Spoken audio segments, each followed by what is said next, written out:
Bom dia. Excelentíssimo senhor presidente do Supremo Tribunal Federal, Ricardo Lewandowski. Excelentíssimo senhor presidente do Senado Federal, Renan Calheiros. Excelentíssimas senhoras senadoras e excelentíssimos senhores senadores. Cidadãs e cidadãos de meu amado Brasil.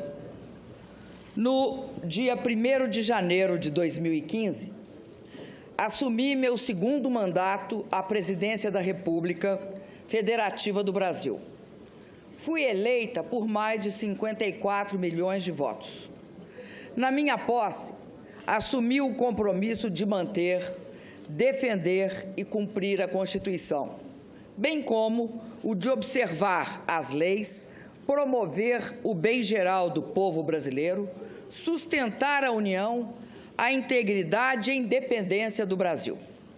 Ao exercer a presidência da República, respeitei fielmente o compromisso que assumi perante a nação e aos que me elegeram. E me orgulho disso. Sempre acreditei na democracia e no Estado de Direito. E sempre vi na Constituição de 1988 uma das grandes conquistas do nosso povo. Jamais atentaria contra o que acredito ou praticaria atos contrários aos interesses daqueles que me elegeram. Nesta jornada para me defender do impeachment, me aproximei ainda mais do povo. Tive oportunidade de ouvir seu reconhecimento, de receber seu carinho. Ouvi também críticas duras ao meu governo, a erros que foram cometidos e a medidas e políticas que não foram adotadas. Acolho essas críticas com humildade, até porque, como todos, tenho defeitos e cometo erros.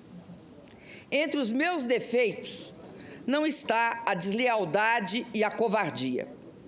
Não traio os compromissos que assumo, os princípios que defendo ou os que lutam ao meu lado.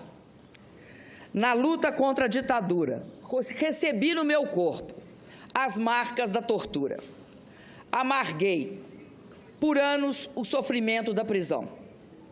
Vi companheiros e companheiras sendo violentados e até assassinados.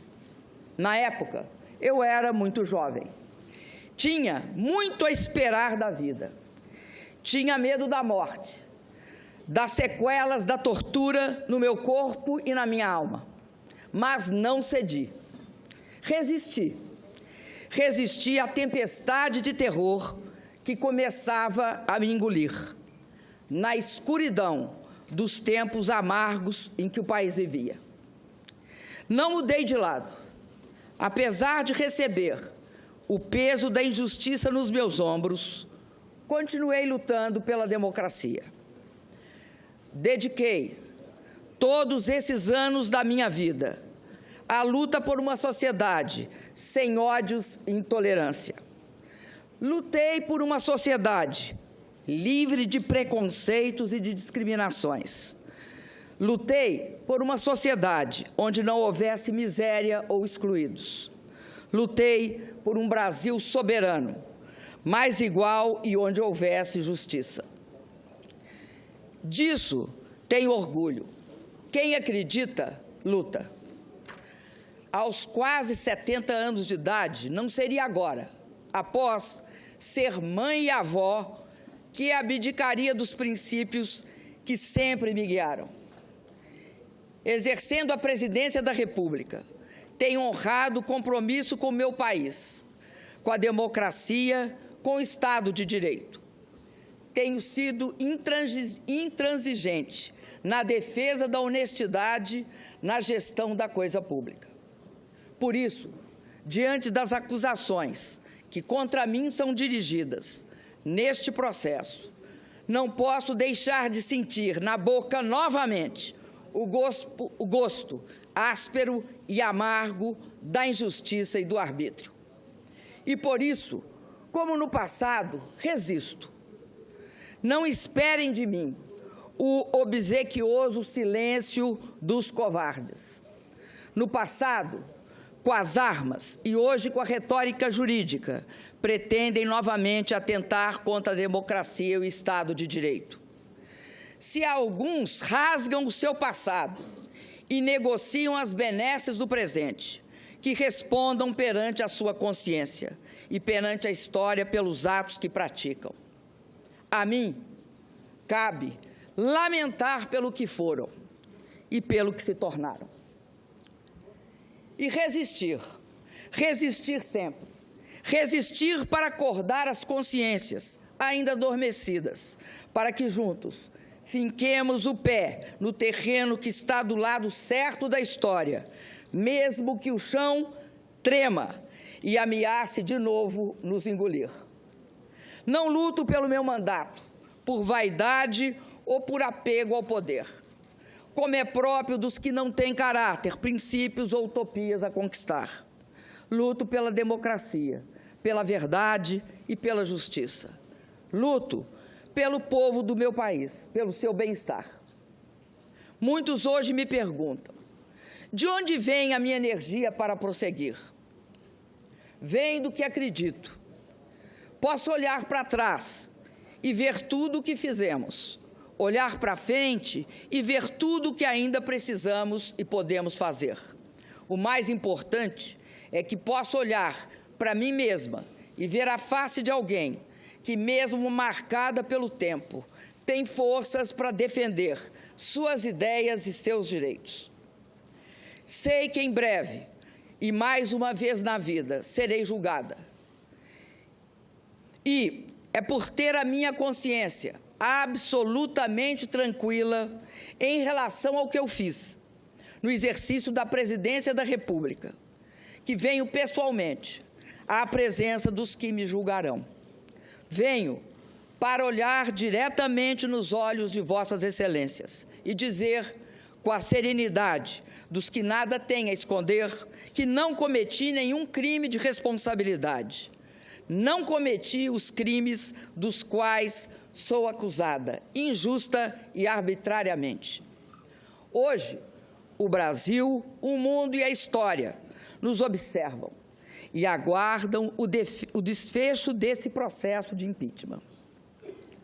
No passado, da América Latina e do Brasil, sempre que interesses de setores da elite econômica e política foram feridos pelas urnas e não existiam razões jurídicas para uma destituição legítima, conspirações eram tramadas, resultando em golpes de Estado. O presidente Getúlio Vargas, que nos legou a CLT e a defesa do patrimônio nacional, sofreu uma implacável perseguição, a hedionda trama orquestrada pela chamada República do Galeão, que o levou ao suicídio. O presidente Juscelino Kubitschek, que construiu essa cidade, foi vítima de constantes e fracassadas tentativas de golpe, como ocorreu no episódio de Aragarças. O presidente João Goulart, defensor da democracia, dos direitos dos trabalhadores e das reformas de base, superou o golpe do parlamentarismo, mas foi deposto e instaurou-se a ditadura militar em 1964. Durante 20 anos, vivemos o silêncio imposto pelo arbítrio e a democracia foi varrida de nosso país. Milhões de brasileiros lutaram e reconquistaram o direito a eleições diretas. Hoje, mais uma vez, ao serem contrariados e feridos nas urnas os interesses de setores da elite econômica e política, nos vemos diante do risco de uma ruptura democrática. Os padrões políticos dominantes no mundo repelem a violência explícita. Agora, a ruptura democrática se dá por meio da violência moral e de pretextos constitucionais, para que se empreste aparência de legitimidade ao governo que assume sem o amparo das urnas. Invoca-se a Constituição para que o mundo das aparências encubra hipocritamente o mundo dos fatos. As provas produzidas deixam claro e inconteste que as acusações contra mim dirigidas são meros pretextos, embasados por uma frágil retórica jurídica. Nos últimos dias, novos fatos evidenciaram outro aspecto da trama que caracteriza esse processo de impeachment. O autor da representação, junto ao Tribunal de Contas da União, que motivou as acusações discutidas nesse processo, foi reconhecido como suspeito pelo presidente do Supremo Tribunal Federal. Soube-se ainda, pelo depoimento do auditor responsável pelo parecer técnico, que ele havia ajudado a elaborar a própria representação que auditou. Fica claro a parcialidade, a trama na construção das teses por eles defendidas. São pretextos, apenas pretextos para derrubar, por meio de um processo de impeachment, sem crime de responsabilidade, um governo legítimo, escolhido em eleição direta, com a participação de 110 milhões de brasileiros e brasileiras. O governo de uma mulher que ousou ganhar 2 eleições presidenciais consecutivas. São pretextos para viabilizar um golpe na Constituição, um golpe que, se consumado, resultará na eleição indireta de um governo usurpador. A eleição indireta de um governo que, já na sua interinidade, não tem mulheres comandando seus ministérios, quando o povo nas urnas escolheu uma mulher para comandar o país. Um governo que dispensa os negros na sua composição ministerial e já revelou um profundo desprezo pelo programa escolhido e aprovado pelo povo em 2014. Fui eleita presidenta por 54 milhões e meio de votos, para cumprir um programa cuja síntese está gravada nas palavras: nenhum direito a menos. O que está em jogo no processo do impeachment não é apenas o meu mandato. O que está em jogo é o respeito às urnas, à vontade soberana do povo brasileiro e à Constituição. O que está em jogo são as conquistas dos últimos 13 anos, os ganhos da população, das pessoas mais pobres e da classe média, a proteção às crianças, os jovens chegando às universidades e às escolas técnicas, a valorização do salário mínimo, os médicos atendendo a população, a realização do sonho da casa própria. O que está em jogo é um investimento em obras para garantir a convivência com a seca no semiárido. É a conclusão do sonhado e esperado projeto de integração do São Francisco. O que está em jogo é também a grande descoberta do Brasil, o pré-sal. O que está em jogo é a inserção soberana de nosso país no cenário internacional, pautada pela ética e pela busca de interesses comuns. O que está em jogo é a autoestima dos brasileiros e brasileiras, que resistiram aos ataques dos pessimistas de plantão, à capacidade do país de realizar com sucesso a Copa do Mundo e as Olimpíadas e as Paralimpíadas.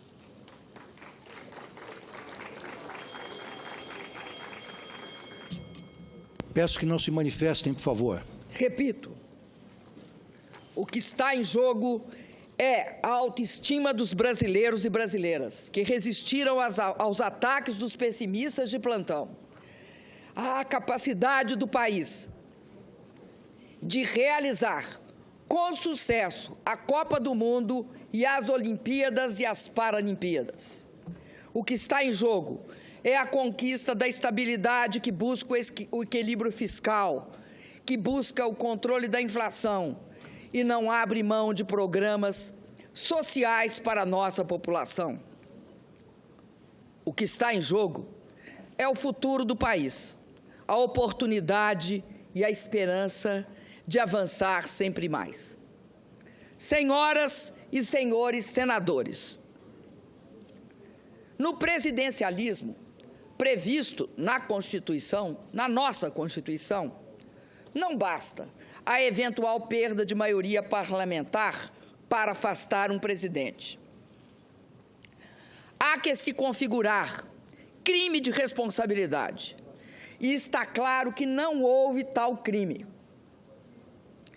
Não é legítimo, como querem os meus acusadores, afastar o chefe de Estado e de governo por não concordarem com o conjunto da obra. Quem afasta o presidente pelo conjunto da obra é o povo, e só o povo nas eleições. E nas eleições, o programa de governo vencedor não foi este agora instalado e desenhado pelo governo interino e defendido pelos meus acusadores.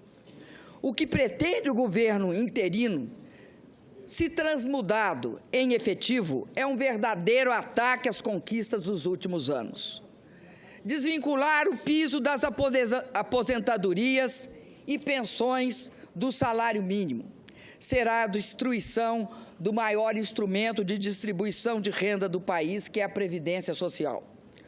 O resultado será mais pobreza, mais mortalidade infantil e a decadência dos pequenos municípios pelo país afora. A revisão dos direitos e garantias sociais previstos na CLT e a proibição do saque do fundo de garantia na demissão do trabalhador são ameaças que pairam sobre a população brasileira, caso prospere o impeachment sem crime de responsabilidade. Conquistas importantes para as mulheres, os negros e as populações LGBT estarão comprometidas pela submissão a princípios ultraconservadores. O nosso patrimônio estará em questão, com os recursos e resultados do pré-sal, as riquezas naturais e minerárias, sendo fortemente ameaçadas e, em muitos casos, privatizadas. A ameaça mais assustadora desse processo de impeachment sem crime de responsabilidade é congelar, por inacreditáveis 20 anos, as despesas com saúde, educação, saneamento e habitação. É impedir que, por 20 anos, mais crianças e jovens tenham acesso às escolas, que, por 20 anos, as pessoas possam ter melhor atendimento à saúde, que, por 20 anos, as famílias possam sonhar com a casa própria.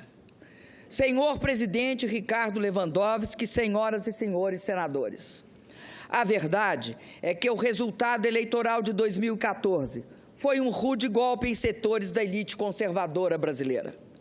Desde a proclamação dos resultados eleitorais, os partidos que apoiavam o candidato derrotado nas eleições fizeram de tudo para impedir a minha posse e a estabilidade do meu governo. Disseram que as eleições haviam sido fraudadas, pediram auditoria nas urnas, impugnaram minhas contas eleitorais e, após a minha posse, buscaram de forma desmedida quaisquer fatos que pudessem justificar retoricamente um processo de impeachment.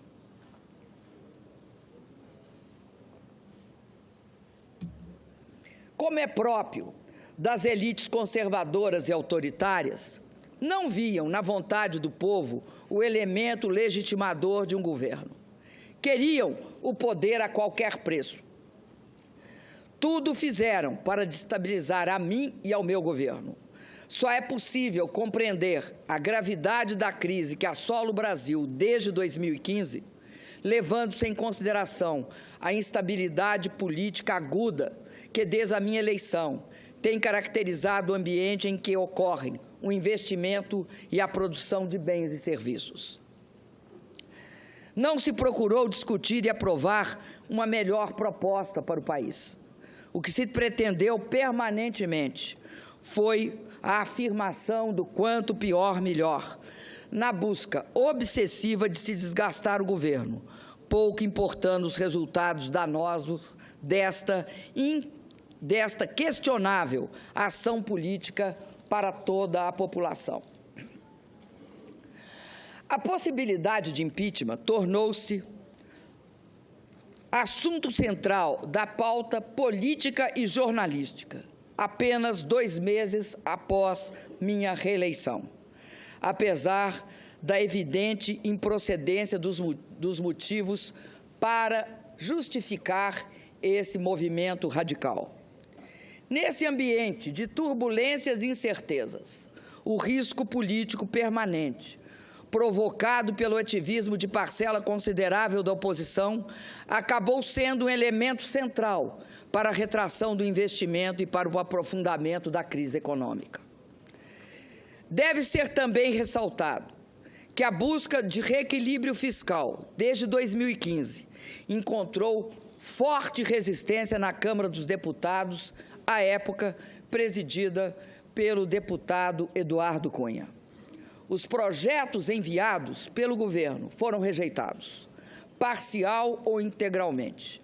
Pautas bombas foram apresentadas e algumas aprovadas. As comissões permanentes da Câmara, em 2016, só funcionaram a partir do dia 5 de maio, ou seja, 1 semana antes da aceitação do processo de impeachment pela Comissão do Senado Federal. Os senhores e as senhoras senadores sabem que o funcionamento dessas comissões era e é absolutamente indispensável para a aprovação de matérias que interferem no cenário fiscal e possam encaminhar a saída para a crise.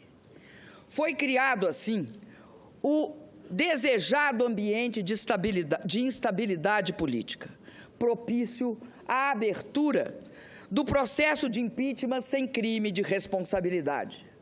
Sem essas ações, o Brasil certamente estaria em uma situação melhor, política, econômica e fiscal do que está hoje. Muitos articularam e votaram contra propostas que durante toda a vida defenderam, sem pensar nas consequências que seus gestos trariam para o país e para o povo brasileiro. Queriam aproveitar a crise econômica, porque sabiam que assim que meu governo viesse a superá-la, sua aspiração de acesso ao poder haveria de ficar sepultada por mais um longo período. Mas, a bem da verdade, as forças oposicionistas somente conseguiram levar adiante o seu intento quando outra poderosa força política a eles se agregou. A força política dos que queriam evitar a continuidade da sangria de setores da classe política, motivada pelas investigações sobre a corrupção e o desvio do dinheiro público. É notório que durante o meu governo e o do presidente Lula foram dadas todas as condições para que as investigações fossem realizadas. Propusemos importantes leis que dotaram os órgãos competentes de condições para investigar e punir os culpados. Assegurei a autonomia do Ministério Público. Não permiti qualquer interferência política na atuação da Polícia Federal. Contrariei interesses. Por isso, paguei e pago um elevado preço pessoal pela postura que tive. Arquitetaram a minha destituição, independentemente da existência de quaisquer fatos que pudessem justificá-la perante a nossa Constituição. Encontraram, na pessoa do ex-presidente da Câmara dos Deputados, Eduardo Cunha, o vértice da sua aliança golpista. Articularam e viabilizaram a perda da maioria parlamentar do governo. Situações foram criadas com o apoio escancarado de setores da mídia para construir o clima político necessário para a desconstituição do resultado eleitoral de 2014. Todos sabem que este processo de impeachment foi aberto por uma chantagem explícita do ex-presidente da Câmara, Eduardo Cunha, como chegou a reconhecer em declarações à imprensa um dos próprios denunciantes. Exigia aquele parlamentar que eu intercedesse para que deputados do meu partido não votassem pela abertura do seu processo de cassação. Nunca aceitei na minha vida ameaças ou chantagens. Se não o fiz antes, não o faria na condição de presidenta da República. É fato, porém, que não ter me curvado a esta chantagem motivou o recebimento da denúncia por crime de responsabilidade e a abertura deste processo. Se eu tivesse me acompliciado com a improbidade e com o que há de pior na política brasileira, como muitos até hoje parecem não ter o menor pudor em fazê-lo, eu não correria o risco de ser condenada injustamente.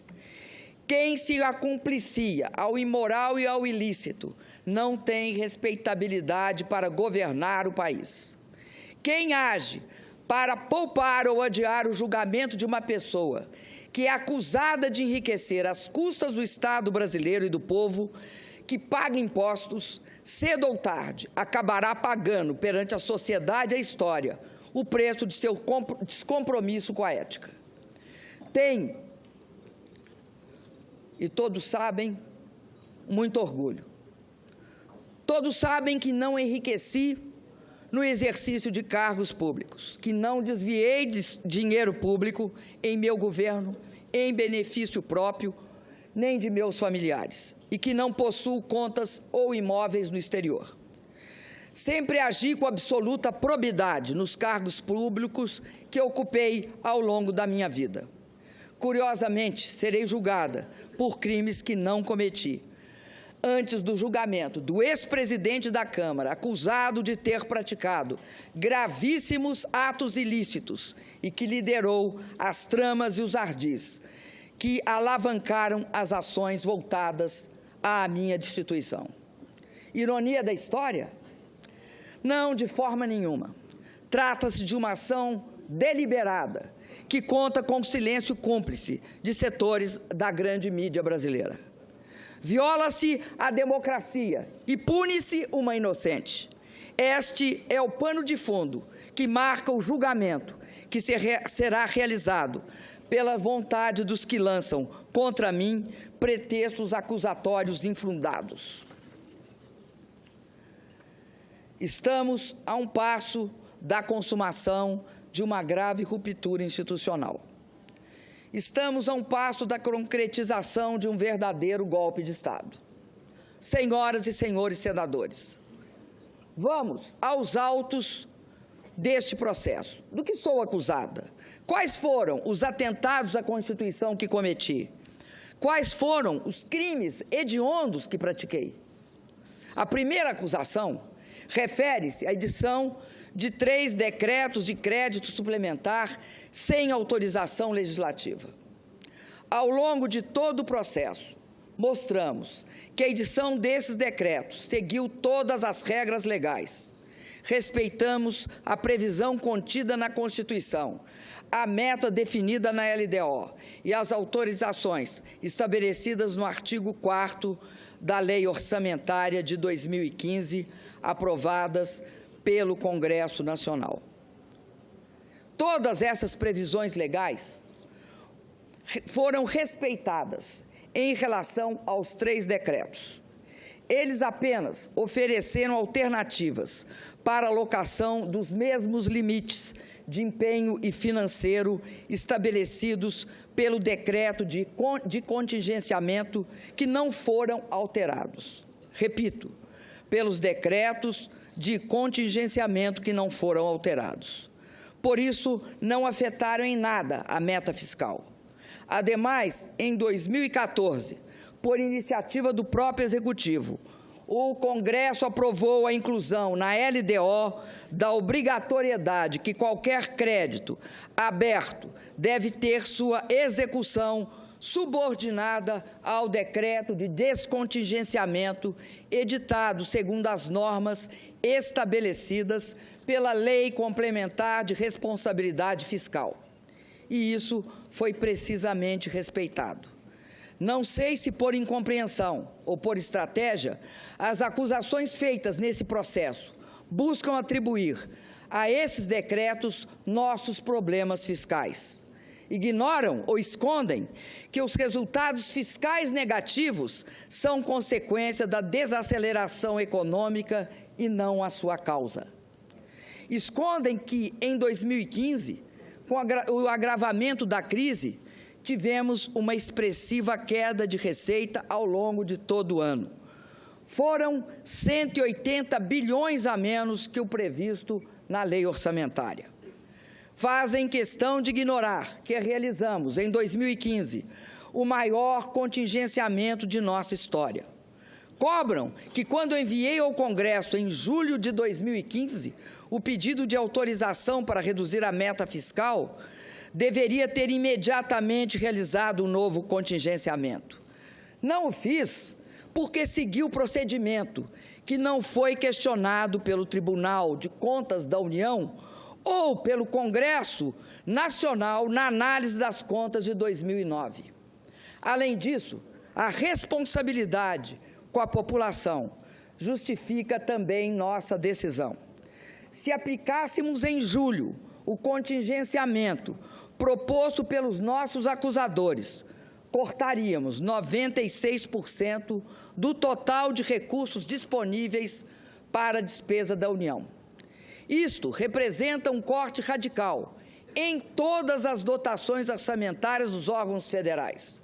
Ministérios seriam paralisados, universidades fechariam suas portas, o Mais Médico seria interrompido, a compra de medicamentos seria prejudicada, as agências reguladoras deixariam de funcionar. Na verdade, o ano de 2015 teria, para todos os efeitos fiscais, acabado em julho.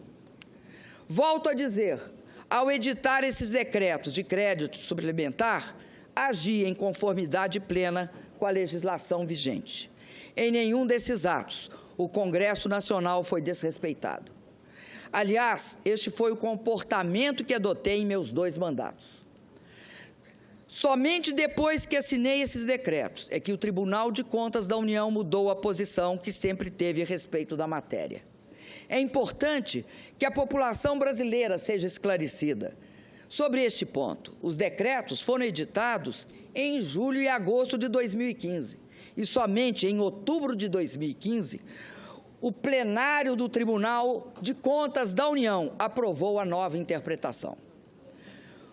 O Tribunal de Contas da União recomendou a aprovação das contas de todos os presidentes que editaram idênticos decretos, atos iguais ao que eu editei.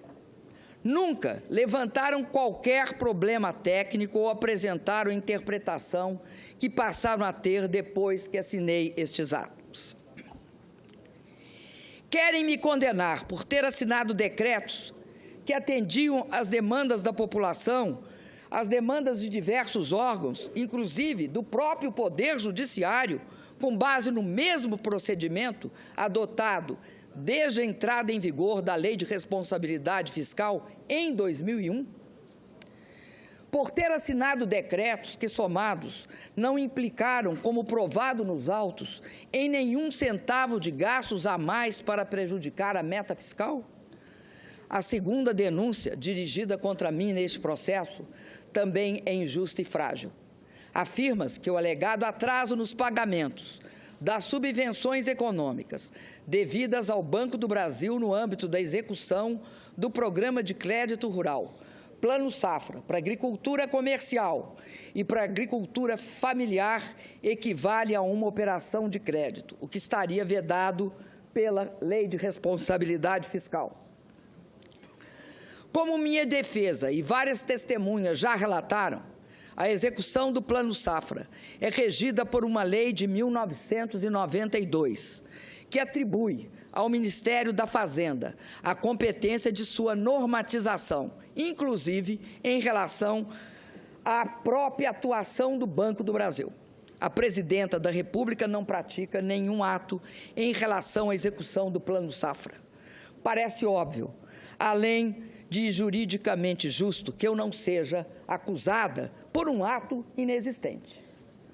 A controvérsia quanto à existência de operações de crédito surgiu novamente de uma interpretação do TCU cuja decisão definitiva foi emitida em dezembro de 2015. Novamente, é uma tentativa de dizer que cometi um crime antes da definição da tese de que haveria um crime.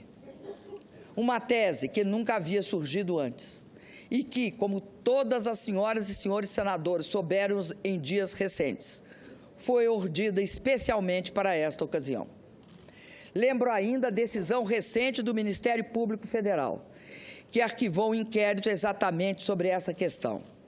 Afirmou não caber falar em ofensa à lei de responsabilidade fiscal, porque eventuais atrasos de pagamento em contratos de prestação de serviço entre a União e instituições financeiras públicas não são operações de crédito. Insisto, senhoras senadoras e senhores senadores, não sou eu, nem tampouco minha defesa, que fazemos estas alegações. É o Ministério Público Federal que se recusou a dar sequência ao processo pela inexistência de crime. Sobre a mudança de interpretação do TCU, lembro que ainda antes da decisão final, agi de forma preventiva. Solicitei ao Congresso a autorização para pagamento dos passivos e defini em decreto prazos de pagamento para as subvenções devidas.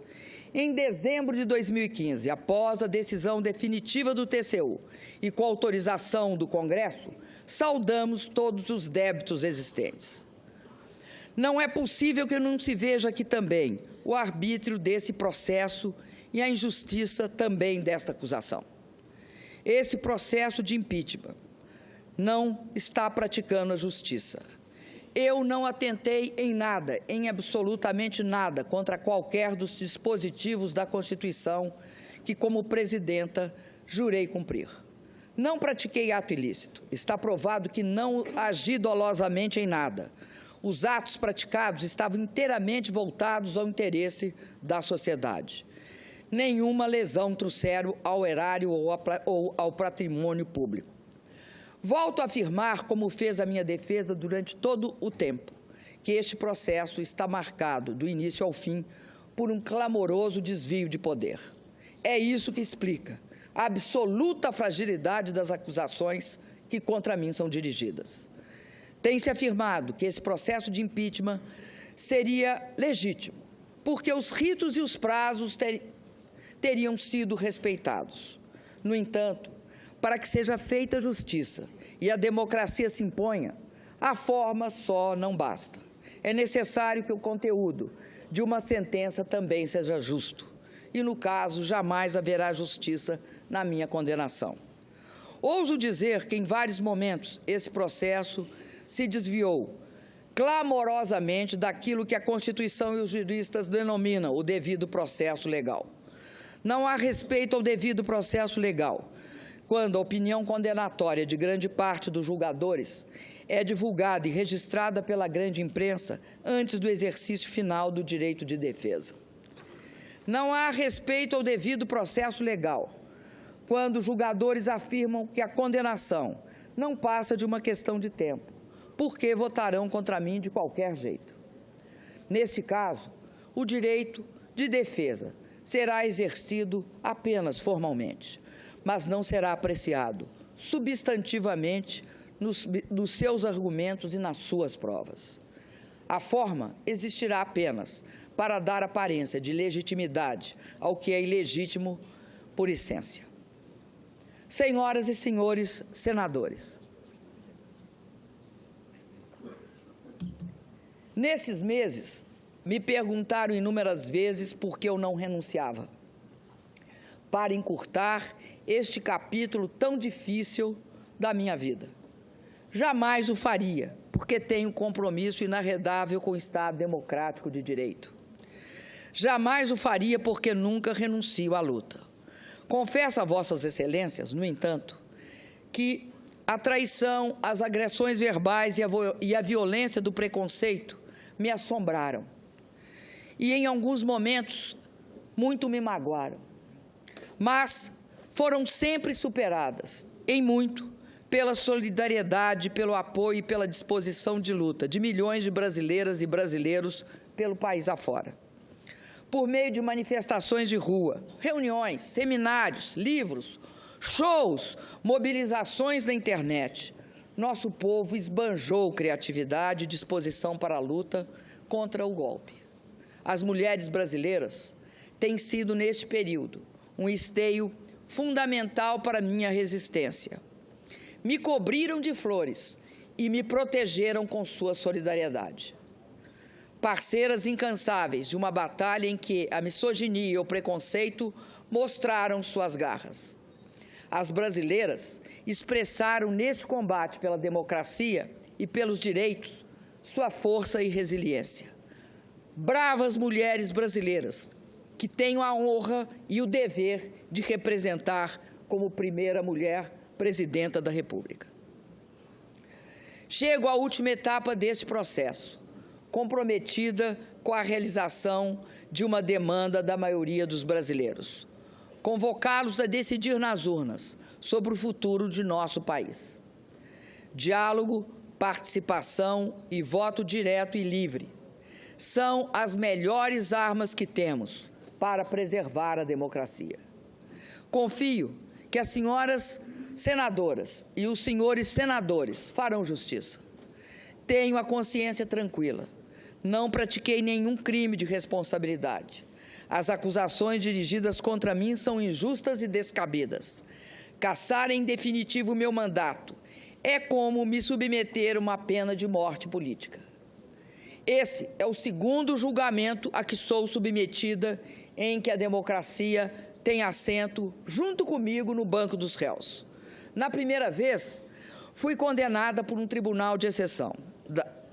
Daquela época, além das marcas dolorosas da tortura, ficou o registro em uma foto da minha presença diante dos meus algozes, no momento em que eu os olhava, de cabeça erguida, enquanto eles escondiam os rostos com medo de serem reconhecidos e julgados pela história. Hoje, 4 décadas depois, não há prisão ilegal, não há tortura. Meus julgadores chegaram aqui pelo voto, mesmo voto popular que me conduziu à presidência. Tenho por todos, por isso, o maior respeito, mas continuo de cabeça erguida, olhando nos olhos dos meus julgadores. Apesar das diferenças, das grandes diferenças, sofro de novo com o sentimento de injustiça e o receio de que, mais uma vez, a democracia seja condenada junto comigo. E não tenho dúvida que também, desta vez, todos nós seremos julgados pela história. Por 2 vezes, vi de perto a face da morte. Quando fui torturada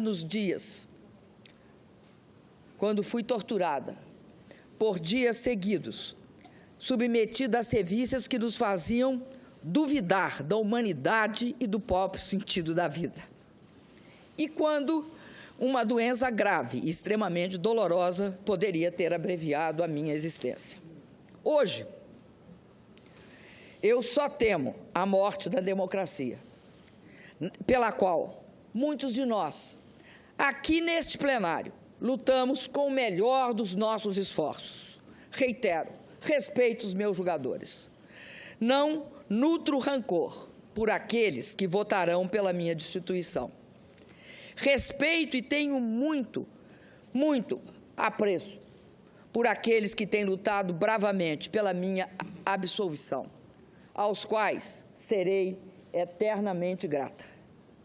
Neste momento, quero me dirigir aos senadores, que mesmo sendo de oposição a mim e ao meu governo, estão indecisos.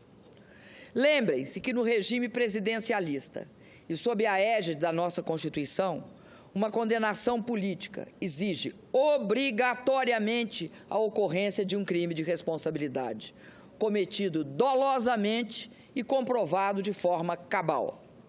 Lembrem-se do terrível precedente que a decisão pode abrir para outros presidentes que virão, governadores e prefeitos, atuais e futuros. Condenar sem provas substantivas, condenar um inocente. É esse o precedente.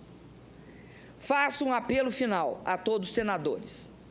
Não aceitem um golpe que, em vez de solucionar, agravará a crise brasileira.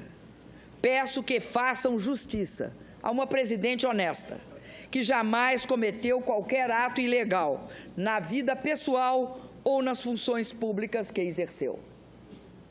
Votem sem ressentimento.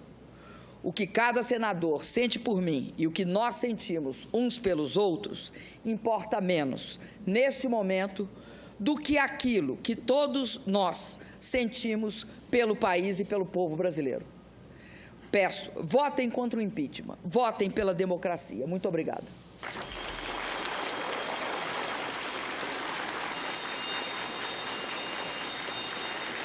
Silêncio, por favor. Silêncio. Silêncio. Silêncio.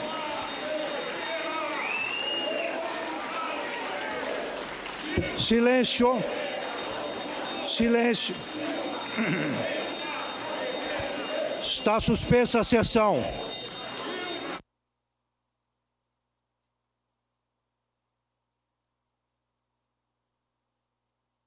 O Brasil tem mais de 5.500 municípios. O maior é Altamira, no Pará, com área maior do que a do estado de Santa Catarina. O mais populoso é São Paulo, com mais de 11 milhões de habitantes. Já em Serra da Saudade, Minas Gerais, moram pouco mais do que 800 pessoas. E todos esses brasileiros são representados pelos 81 senadores. Senado Federal, a Casa da Federação, a Casa do Brasil. Até o dia 15 de setembro, você pode opinar sobre violência contra o idoso no Brasil. Vá à página senado.leg.br. No canto inferior, você verá a enquete. Clique e você será direcionado a uma página do Data Senado. Sua opinião é muito importante para nós. Agora é lei. Fazer revista íntima em mulheres em seus ambientes de trabalho é proibido. Empresas que infringirem a nova regra podem sofrer multa de R$20 mil. Em caso de reincidência, esse valor pode dobrar. O Senado votou. Agora é lei. Tem coisas que só as pessoas que trabalham no campo sabem. A gente pode controlar as máquinas, mas não controla os ventos, não controla as chuvas, não controla o clima, nem o resultado da nossa colheita. Então, como é que a gente vai controlar uma queimada durante a...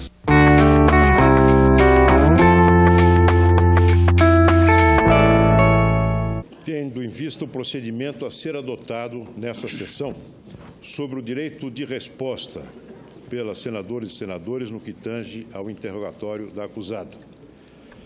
Ficou estabelecido, senhor presidente, como um acordo entre todos nós, no item 18 do roteiro do julgamento, que cada senador terá até 5 minutos para formular perguntas à senhora presidente.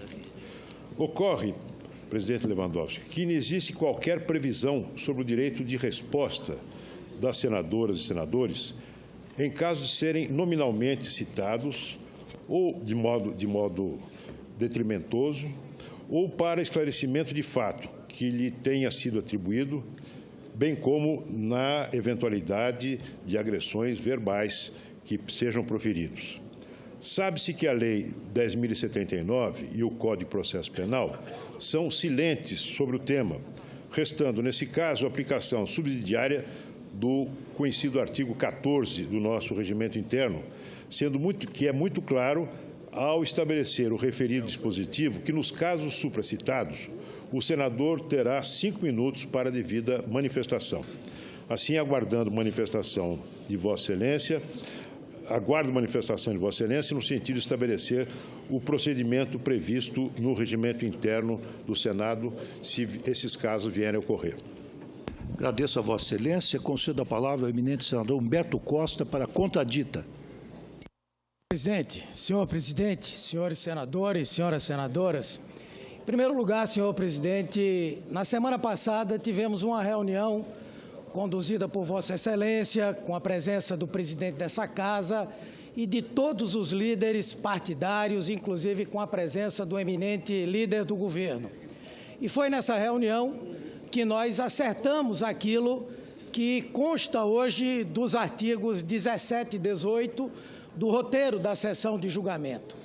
Em segundo lugar, Vossa Excelência hoje, antes de iniciar os trabalhos, já abordou esse assunto e disse com todas as palavras que só haveria interrupção de qualquer resposta dada pela Presidenta da República se alguma ofensa nominal, pessoal, vier a ser feita e que isso é regido naturalmente pelo artigo 14. Por outro lado, há um entendimento do Supremo Tribunal Federal, a partir da Lei 11.719, de que o depoimento do réu faz parte do direito de defesa. Não se trata de um debate entre réu e jurados ou juízes. Portanto, também não cabe essa proposição. E, por último, senhor presidente, a utilização de palavras, quaisquer que sejam elas, desde que não ofensivas à honra de quem quer que seja, significa um cerceamento da liberdade de expressão. Aliás, a presidenta Dilma já sofreu uma interpelação judicial por parte de deputados da oposição, da antiga oposição, para que ela explicasse o que queria dizer com a palavra golpe. A presidenta respondeu e essa interpelação foi arquivada. Portanto, qualquer tentativa de inibir a palavra da presidenta ou dos senadores aqui presentes, na nossa opinião, humildemente, Excelência, seria uma restrição à nossa liberdade de expressão. Por isso eu peço a Vossa Excelência que indefira essa questão de ordem. Pois não. Vou decidir. Queria dizer a Vossas Excelências que, como já observei em sessão anterior, em assentada anterior, porque a sessão é a mesma, que atualmente a lei, a doutrina e a jurisprudência consideram o interrogatório o ato culminante do processo penal.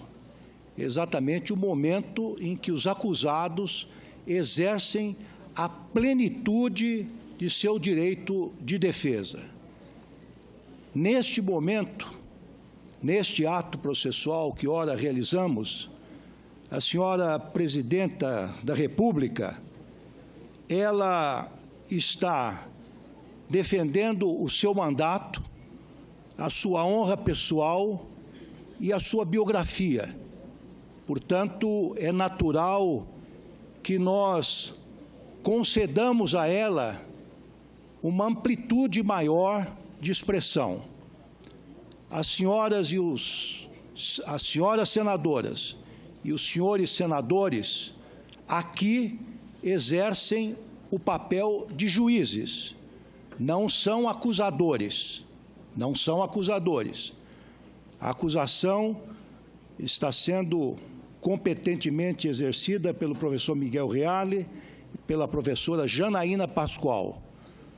Os juízes naturais, senadoras e senadores, formularão as suas questões de forma objetiva, de forma sóbria, de forma imparcial e de forma contida, circunscritos à acusação ou às duas acusações formuladas no libelo.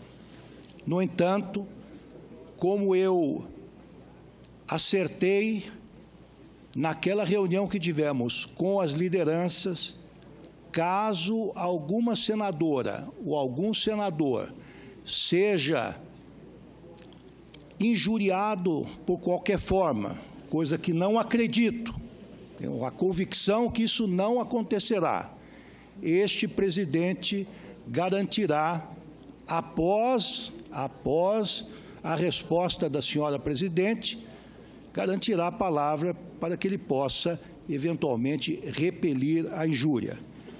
Queria dizer também a Vossas Excelências que o artigo 14, inciso 8º do Regimento Interno, neste caso, não se aplica integralmente.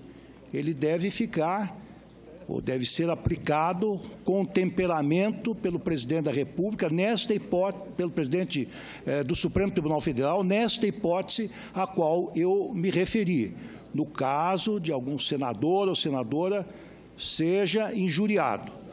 Por que ele não se aplica integralmente?